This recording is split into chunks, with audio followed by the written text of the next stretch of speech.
What's going on, everybody? It's MJ from Exercise Philosophy coming to you guys today with a high volume back workout, okay? How I started my back routine today, started out on that Smith machine doing some bent over rows, traditional bent over rows. Right now, one of my main focuses is developing the muscle maturity, quality contractions, quality reps, high volume. I'm not in a growth phase yet, but I might be able to squeeze some growth out of my maintenance level of nutrition, aka main gaining. I am returning to weightlifting, so it is very possible. So first off, one of the bigger things that I've always dealt with over the years is developing my back. It's always been an obstacle. So very much so focusing on the thickness of the back. I have the width, I have the frame, but I need to focus on filling it out. So I started out with about 6 sets on these bent over rows, which I recorded each set this time. Starting off, I don't necessarily prescribe or ascribe to a certain level of weight or rep range. I mostly go by my feeling. I go by that mind-muscle connection, and I make sure that I push myself in every set. Every set is burning, every set is hurting, and I sometimes finish at failure. Sometimes I finish at 1 to 2 reps in reserve, sometimes 3 to 4 reps in reserve. It just depends on how I'm feeling. But I'm really focusing here on that squeeze, squeezing together my shoulder blades, pulling that weight all the way through, driving my elbows back, and I can feel my whole back being lit up here. The lats, the traps, the mid back. So that's what I'm doing here. And again, looking for quality reps, getting in some partials at the long part of the movement, or the eccentric, and then also the concentric partials. So long and short partials engaged. Having some heavy sets where I do less reps.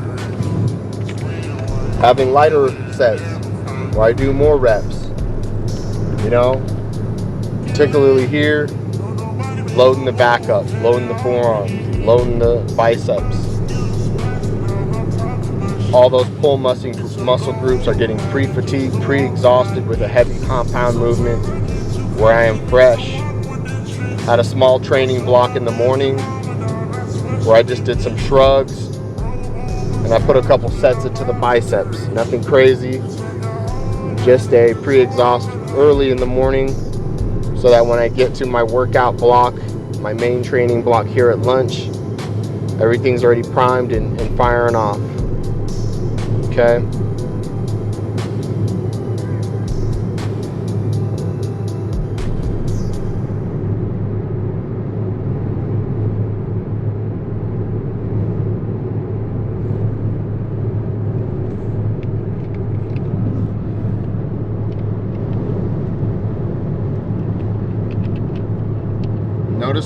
Notice my range of motion. I'm keeping constant tension. Checking my form from time to time, but I could really feel that in my back when I'm doing pull day. Despite it being a weakness, I can feel that contraction, and I can feel a really good pump all across my upper body, which shows me my system is primed and ready to grow. My system is primed to continue that muscular development.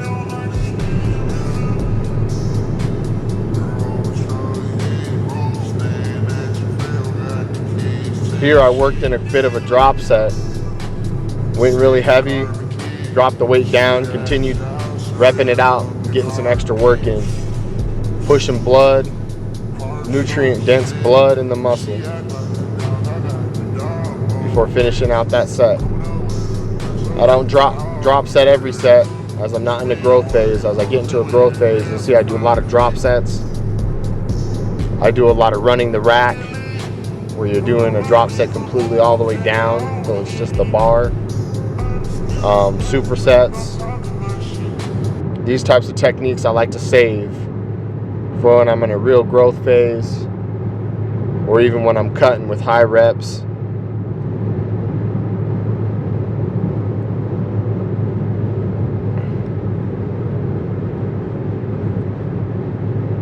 Notice how I'm pulling my shoulders, pulling my elbows through, shoulders going back. I'm hitting that back, keeping that weight. I'm trying to maintain correct form and the posture as well. Trying to take the momentum out of the movement, using that 80% range of motion, taking 10% out the bottom, 10% out the top from time to time. Partials from time to time, just squeezing that. All right, then I moved over to pull-ups. Pull-ups have always been a weakness for me, muscular endurance wise. I can do them, but I need to develop my pull-ups. I need to dedicate more time to building my pull-up strength and not using so many pull-downs. Because if I haven't mastered the pull-up, there's still gains to be had in the biceps, in the forearms, in the lats, in the back. Pull-ups are one of the kings of back exercises. But as you can see here, I fail very quickly on my pull-ups. I don't need a lot of pull-ups before I start failing out. And that's just a genetic flaw that I have and lack of endurance. As I continue to do them, as I incorporate them into my back routine, different variations of pull-ups, I'll get better. And you can see here I'm repping out some partials from that lower or that longer part of the movement. And then here I did the last set before I moved on to jackknife pull-ups using an assisted machine to help me get more quality reps and quality squeeze using different variations of handles. You'll see that here in a second. After that, I already knew it. I was done. Pull-ups were not going to be able to tax my back out anymore, but I wanted to continue that work. So actually that set continued into here where I'm doing jackknife pull-ups. Jackknife pull-ups, okay? I'm getting on here. I'm going hammer grip this time. Using a little bit of assistance, feeling that squeeze. But even here, I'm hitting failure very quickly on these pull-ups. That's how I know that this is a big back movement for me. This is what's going to help me grow my back and really tap into that potential and the gains that I've left on the table by not, utilizing this movement more often in my routines. Going to a wider grip here, repping it out, feeling that squeeze. I love this machine. I'm feeling it very good. Don't ever feel bad about doing an assisted pull-up, okay? Assisted pull-ups, assisted dips, still very quality exercises as long as you're getting in the quality contraction and you got that mind-muscle connection. All right. Notice the lats getting that stretch, coming up, getting the squeeze. Pushing nutrient-dense blood into that muscle. Building endurance. In the old days of bodybuilding, muscular endurance was a lot higher. You see guys like Ronnie, Arnold, Lee Priest, or the king of high reps, which was Tom Platz. They had crazy amount of muscular endurance, being able to rep out 20 pull-ups. Arnold sometimes would be able to rep out 20 pull-ups at a time, even at his body weight. Ronnie was less, obviously, on the pull-ups, but even on his heavy pull-downs, he had a lot of durability. Endurance is very important when we're trying to progressive overload. Progressive overload doesn't just happen by adding extra weight, guys. Progressive overload can happen through reps and sets as well. And here I'm applying the repetitions as my fundamental principle for progressive overload.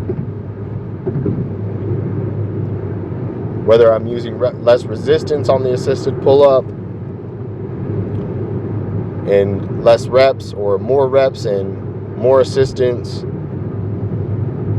I'm really just trying to progressively overload through my reps and through the weight that I'm moving and through having a mind-muscle connection, intuitively knowing and understanding, feeling the pump.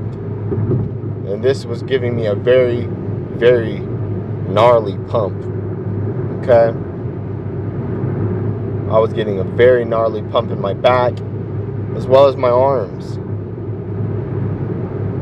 my forearms, my biceps, my rear delts, a part of the mid-back even, depending on the handle in which way I was gripping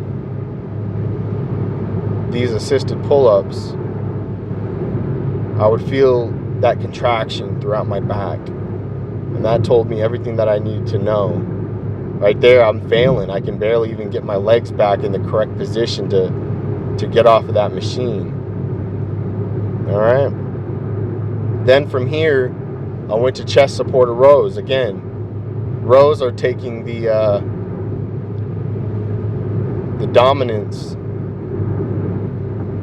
for thickness of the back. And these chest supported rows are great for me because they allow me to hit my upper back and my mid back where I'm quite shallow, and help me fill out that frame. So I love these. I only have 40 pounds here. It's not heavy. But again, I'm following that range of motion. I'm getting 4 sets in here. Okay? 6 sets on the bent over row.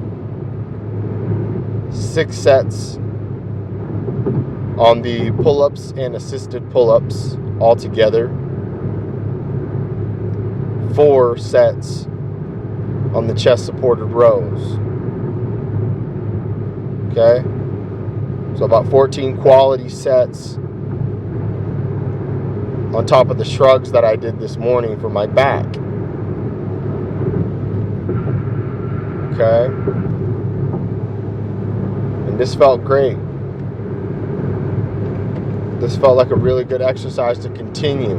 Whether I add more sets, whether I add more reps, whether I add more weight next time. Maybe I move the 50s, and try to get strong enough to move the 60s in this position. That's where I start adding density to my back. I'm bent over rowing and having chest supported rowing as my rowing technique. Sometimes putting in the seated row, sometimes putting in one arm rows. My biceps and my brachialis, my forearms, these are all getting worked too.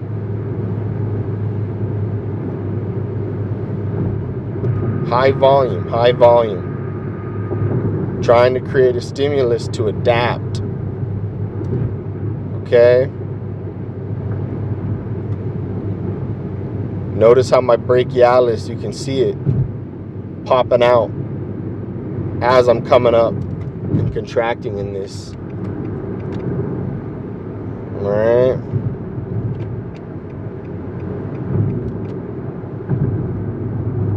Just boom, hitting that rep.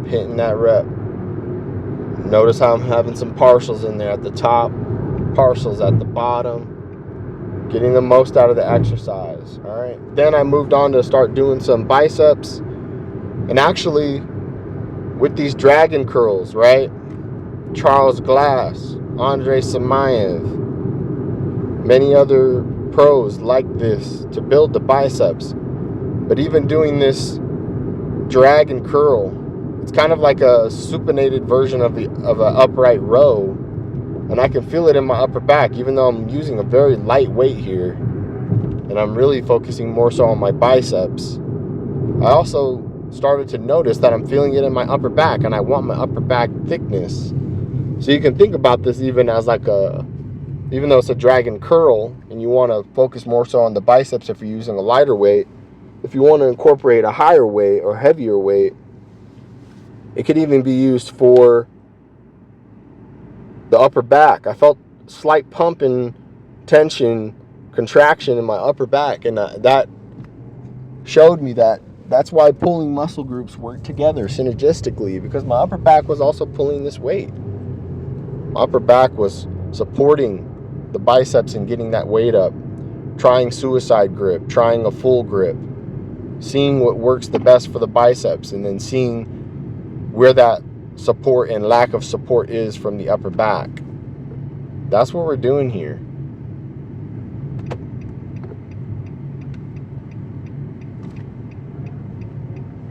Okay.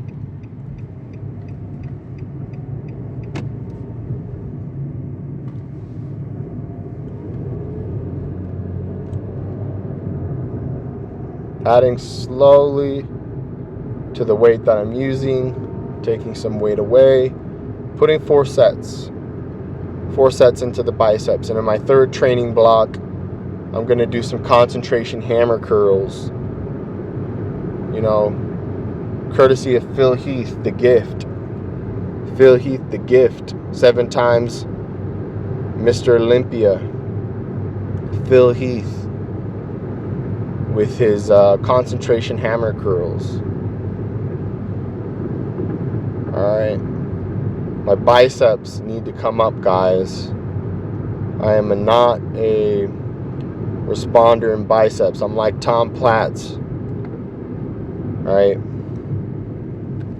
Learning how to get the contraction in the biceps. Learning how to fatigue the biceps metabolically. Right here, just showing off a little bit of a forearm pump. I got better, pumps in my forearms for a lot of pulling movements and for a lot of bicep movements. It seems my forearms are much more responsive and sensitive.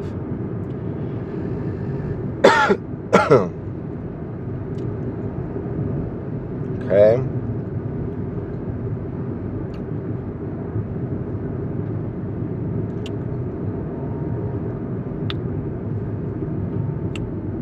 I'm coming on here again, doing another set. Quality. We're going quality here. Again, mind-muscle connection, creating metabolic stress and fatigue, creating a stimulus so that the body is called to adapt. Stepping back a little bit.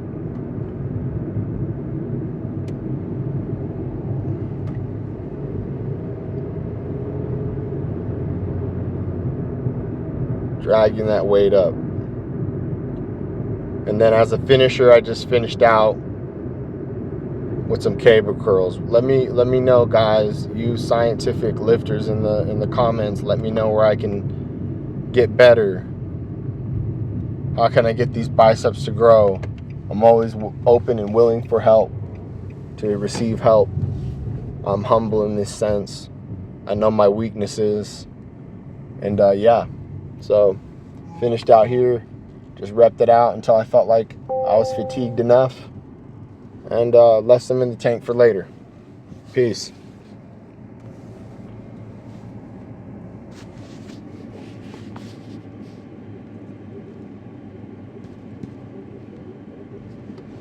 Download a car wash app today to get started.